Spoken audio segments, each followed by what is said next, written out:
And lastly, guys, just because I got to do this while I got both of you here. Lastly, Canelo Bivol, how's that fight go, and is that a difficult fight? What do you think, Nonito? Well, Bivol can use the jab, and it'll be a little bit more difficult for Canelo. You know, I mean, Canelo's head movement is phenomenal. He's one of the best out there when it comes down to that. Now, getting inside, if Bivol can just jab and use his reach and use the stiff arm to get Canelo out, it's gonna be a hell of a night for Canelo. But if Canelo can get in there and use his power, it's gonna be an early night. Do you think Canelo can take that jab away though with that counter? That's exactly what we need to find out. You know, this is one thing that I you know, if Canelo can get in there, because Bivol is tall. Bivol can throw that jab from a far away distance, you know. So we saw how Canelo was having problem with Kovalev. And Golovkin with the jab. With the jab. Now with Bivol utilizing that jab, it's gonna be a hell of a night if Canelo can't get past that jab, because he'll set up the straight every time, the uppercuts all day.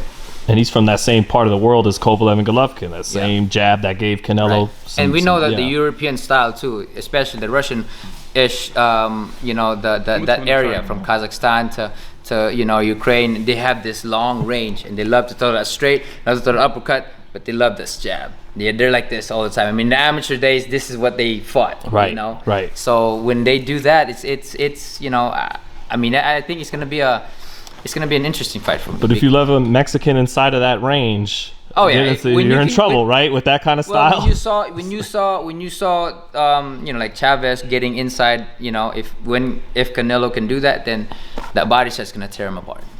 What do you think, Jess? Man, I definitely see what Onito's saying. I think that we know exactly what style Bivol has. I mean, for those that have been watching his career and know a little bit about him, I think he falls into a perfect trap that will benefit Canelo Alvarez, because like you said, he has that European style, but sometimes those Europeans, they can't find the inside, you know. They can't fight an inside. That's exactly what it is. You know, and that's why to counter that, it's a stiff arm. You know, boom, like the Klitschko. All day, right? And all you got to do is right there in that neck, move him around, get the hell out, step back. You know, I mean, if he's able to do that, you know. But again, Canelo's very elusive, so this is why he's one of the best fighters. He's the pound per pound number one, is because he is able to adjust. Yeah, I agree. And then another flaw that I see in Bivol is that he does something that always works for him very well because of the guys he's faced, and it honestly would work with almost anybody, right? Maybe not against Canelo. Predictable. The way, something along the lines of that. He does this all the time, right? And he uses this momentum to generate power. Right? He does something like this. And then he's just setting up the right hand, because whenever he sets up the right hand, he's gonna pull back and then come in this way. So it's like a bounce, right? Like if you can catch that rhythm, when he's gonna throw that right hand. And guess what Canelo's gonna do? Guess what? Wham! Yeah, so that's it. Yeah, he's like the perfect style for Canelo in the bigger weights, because he's basically giving himself up, exposing himself to you. You know, if you're able to counter it properly, I think that it can work to his benefit, to Canelo's benefit. Bivol has to do something extremely different in order to come out on top. But let's also keep in mind, I'm not doubting him. You know, I know Canelo, and I think that he's an extravagant fighter, but you need to understand that Bivol needs to do something different, and his benefit, 100%, is his power. That's it, you know, and also his height and his reach, right? If he uses that to his advantage, you know, he can win, but mainly I think it's his power. You don't seem to believe in it sometimes. Like he plays it a little safe. He plays safe. That's just his style, because he's so used to the amateur style. Like points, you know, you got to be safe on points. Like, and then you're out. And again, it goes again with that same rhythm. Like everything he lands off that rhythm. Boom, boom, boom. You know, touch double, and then they come in with that right. So if you time that right, you know, and then he might sometimes, when he throws the hook, he pulls out with the hook. So again, it's the rhythm. So when he pulls out with the hook, you know he's coming back with the right.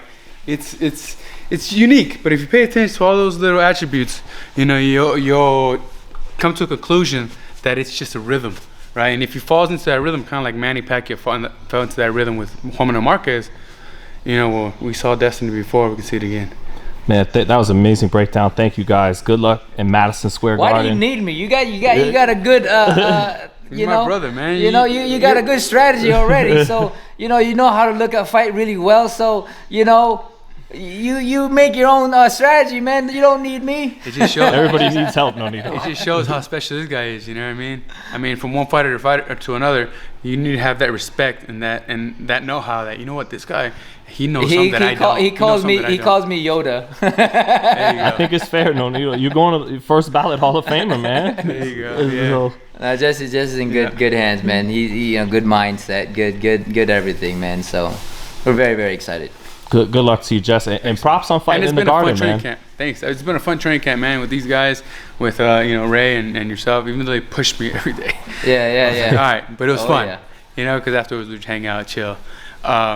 And thanks, man. Madison Square Garden's gonna be huge. I'm looking forward to it. They made sure the politician didn't come in, and they made sure that fighter Jessie Vargas came out. Well, I wish they didn't make sure that I paid the 18% taxes, state taxes that they have here, right? But with inflation, don't let me talk about that now. No, I gotta let you get home and rest, bro. We talked about it earlier. No, I'm messing, man. I'm just happy to be at the Garden. I mean, Muhammad Ali fought there, all the time. All the greats fought there, and I'm looking forward to leaving my mark. And just leaving a great night for the fans in New York City. And not the theater, the big room. No, big room at the Square Garden. Yep. That's the only garden that I know. Right. And it's gonna be huge, man. You're the MGM Grand Guard. You want some fights there too, so. Oh, 100%. Yeah. You know what I mean? In New York City. In New York City. Yeah. So it's gonna be fun, man. I'm anxious for it. It's a long time to come. I was hoping to be back in 2020, late 2020. Didn't happen.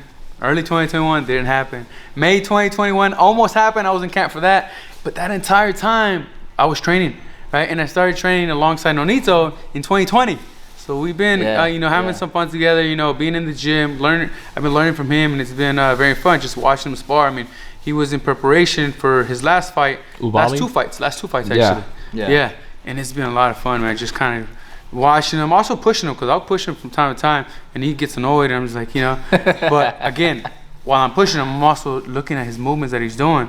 I know I said it 2 or 3 times already, but I'll say it again. It's just really special to see when you're seeing a fighter that doesn't come along every few years. You know, these guys are unique, and I think you're gonna see that come June.